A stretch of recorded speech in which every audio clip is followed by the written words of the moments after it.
घराच्या जेवढे ब्लॉक आहे तिथे मध्ये स्प्रिंग टाकतात, औषधयुक्त मेडिकेटेड स्प्रिंग, आणि ते बलून फुगवतात की ज्यामुळे ती रक्तवाहिनी थोडी अरुंद झालेली ती मोकळी होते आणि तुमचा रक्तपुरवठा थोडा पुढे जायला. किंवा बायपास करतात म्हणजे काय करतात, आपल्या शरीराची दुसरी एक रक्तवाहिनी काढतात पायातली किंवा हातात, आणि जो रक्तवाहिनी तिथे ब्लॉक झालेली आहे, अरुंद झालेली आहे, त्या रक्तवाहिनीला ती दुसरी रक्तवाहिनी जोडतात पाठवून पुढे. म्हणजे जसं आपला खड्डा एखादा रस्ता खराब झालाय तर मला बायपास करतात की नाही, डायव्हर्शन करतात, बायपास करतात, शहराच्या बाहेरून जाणारा बायपास असतो त्याचा हा बायपास. ही ऑपरेशन अनेक असंख्य ठिकाणी केली जात आहे. तुम्हाला म्हटलं तसं हार्ट अटॅकचं प्रमाण इतकं वाढलंय आणि त्यानुसार या ऑपरेशनचंही प्रमाण वाढलंय.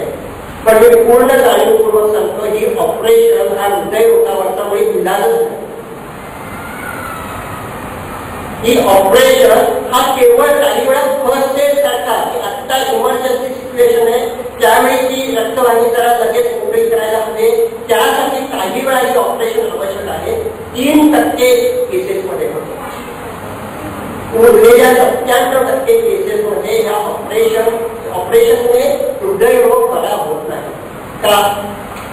समजा आपल्या हृदयात आपण बघितलं तर 3 मुख्य रक्तवाहिन्या आहेत.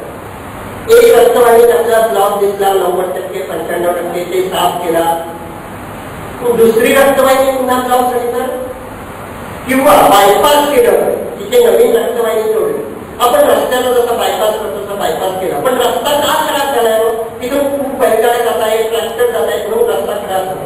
आता जो बायपास आहे त्याच्यावरून जर तशाच बैलगाड्या जात राहिल्या तो बायपास सुद्धा खराब होणार. म्हणजे रक्तवाहिन्या अरुंद होण्याचं कारण जर आपण कमी केलं नाही, दूर केलं नाही तर ह्या ऑपरेशनचा काही उपयोग नाही. आणि म्हणून आज आपल्या इथे सुद्धा ऑपरेशन केल्यावर 2-4 वर्षात पुन्हा त्रास सुरू होतो, कारण ती रक्तवाहिनी पुन्हा अरुंद व्हायला लागलेली असते किंवा दुसरी रक्तवाहिनी ब्लॉक होऊ लागते. आणि हेच मी सगळं प्रदीपला सांगितलं की आधी या हार्ट अटॅकची, हार्ट डिसीजची भीती बाळगण्यानंतर अजिबात नाही का हे जे ब्लॉक ते केल्याची भीती बाळगण्याचं कारण नाही. आता माझी जरी अँजिओग्राफी केली ना तरी सुद्धा माझ्या हृदयाच्या रक्तवाहिन्यांमध्ये काही ना काही ब्लॉक आढळतो. काय येतात हे ब्लॉक? हे ब्लॉक येतात कारण आपण जे काही खातो, हे जे काही खातो आणि गरजेपेक्षा जास्त खातो ते शरीरामध्ये साठवलं जातं आणि ते जसं पोटावर साठवलं तसंच रक्तवाहिन्यांमध्ये साठवलं.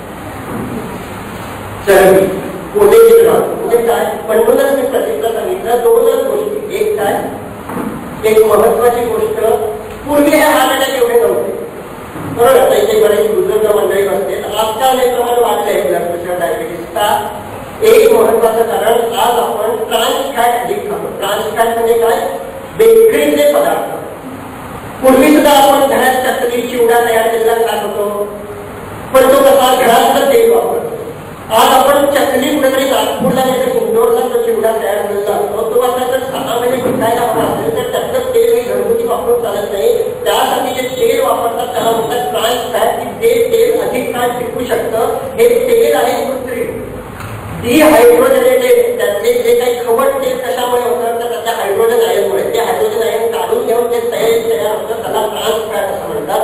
ट्रान्स फॅटचा पहिला अवतार म्हणजे डाळडा, जो काही 70-80 काळामध्ये आपल्या इथे आला. तो डाळडा म्हणजे हे भेटभूत प्रकार, वनस्पती खूप प्राण्याचं असतं. हे वनस्पतीचं कसं, कारण ते कृत्रिम प्रकारे तयार केले. आणि म्हणून मी प्रतीकला सांगितलं की एकतर बेकरीचे पदार्थ, तयार पदार्थ जसं पाकिट मिळतं वेफर्स, ते एक खाणं कमी करायचं. आणि दुसरा थोडा व्यायाम करायला हवा. तो कसा करायचा त्याला मी सांगितलं की रोज फक्त घराभर चालायला. नुसतं चालणं व्यायाम नाही. आपण सगळेजण चालतो, घराभर चालणं हा व्यायाम आहे आणि तोच करायला मी प्रदीपच्या घराच्या सगळ्याला सांगितलं. पण हे सगळं बऱ्याच माहिती असतं, प्रदीपच्या घराने सगळ्यांना माहिती होतं. आणि जसं तुम्हाला माहिती आहे आणि आता हा प्रसंग तुम्ही आता हा कार्यक्रम जर गांभीर्यानं घेतला नाही तर 8 दिवसांनी तुमच्या घरातले चित्र दिसतं ना तेच प्रदीपच्या घरात. ते आता प्रदीप बरं आहे, प्रदीप वगैरे दिवसाचं थांबलेलं आहे आणि असं तो कामावरही जायला लागले. आणि सकाळी सगळेजण डायनिंग टेबलवर ब्रेकफास्ट खायला बसलेले आहे आणि समीरच्या हाताने ब्रेकफास्टचा पुढा. नेहमी माझ्यावर सवय अशा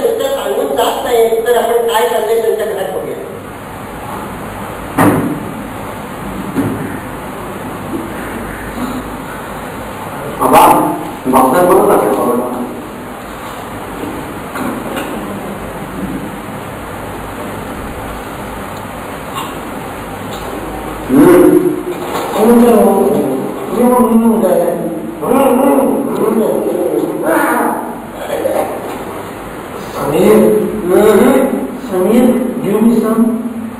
Come. अरे दिलं बघितलं कसं एखादा सर तुम्ही असा का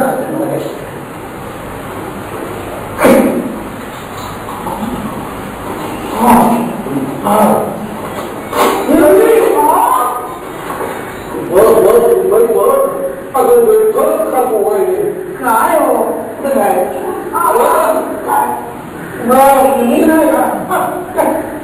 बड़े जे पदार्थ खायचे वाटतात ते खाऊ नका ते डॉक्टर काय म्हणतात मग खायचे पदार्थ मागायचे नका आणि पदार्थ अहो बोर्डाच्या वरती जर लिंबू तळून ती खाल्ली ना ती सुद्धा खूप छान लागते. डॉक्टरने सांगितलं तसं ते खाल्ली का तुम्ही? अगं तू कधी बनवणार आहे मी कधी ते खा त्यापेक्षा हे तयार मिळतं बाबाला हे काय कर दोनच तर खाल्ले तू म्हणून ना 0% कोलेस्ट्रॉल वाचतो माझा आणि तू तुझ्या सवय बदलल्यास का डॉक्टरांनी तुला सुद्धा सांगितलं होतं व्यायाम करायला करतेस तू हे सगळी नव्हे म्हणजे घरात दिवसभर एवढं काम असतं ना म्हणून व्यायाम करतोच ना संध्याकाळपर्यंत तेवढी थकून जाते.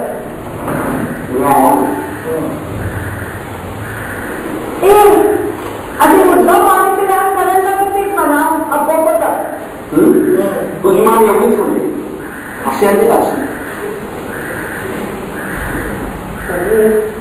मला पण रोज पहाटे चालायला जावं वाटतं आणि पण माझ्याबरोबर येणार कोण?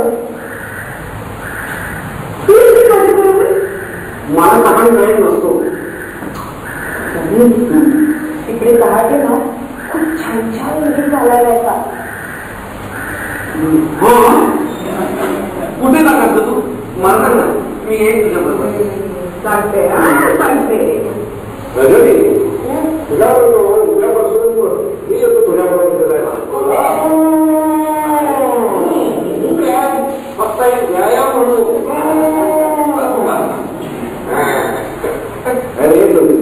आणि तू कुठले कुठले व्यायाम करतोय? मी ना मी सुरू केला तो रोज जॉगिंगला जायचो स्विमिंग करायचो काय सुपरफास्ट स्पीड होता माझा जॉगिंग रनिंग वगैरे ठीक आहे सगळं कंटिन्यू केलं त्यामुळे मला सांग ना ठेव दुसऱ्या दिवशी प्रचंड अंग दुखायला लागलं आणि इतकं अंग दुखायला लागलं की पाय जड झाले बरोबर आणि पाय उचलून टाकावे लागले हाताने पाय कसं काय टाकायचं एवढं माहिती माझंही थोडं असं गडबडा म्हणजे काय पुढे शिडी लावून मी प्राणायाम करायचा प्रयत्न केला तो पाठीमागे पाच कोटी दुखायला लागले काय सांगू तुम्हाला परिणाम एक झाला मी असा खंड पडून दिलेले घरामध्ये जेवढं जमेल तेवढं मी खालच्या अशी सरळ सरळ अरे माझा जो व्यायाम थांबला त्याला मी जबाबदार नाहीये माझी पाठ जबाबदार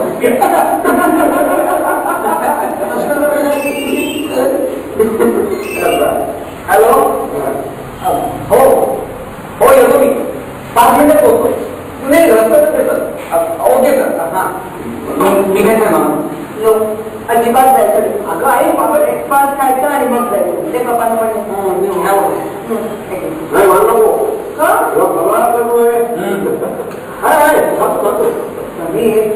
कसं होणार नाही तुझ्या लग्नानंतर बायको नुसती माहितच नसते काय एवढा नाही लग्नानंतर सगळे ओके ओके होऊन जाईल बघ अरे लग्नानंतर तू नाही का मला सांभाळस असं तू म्हणतेस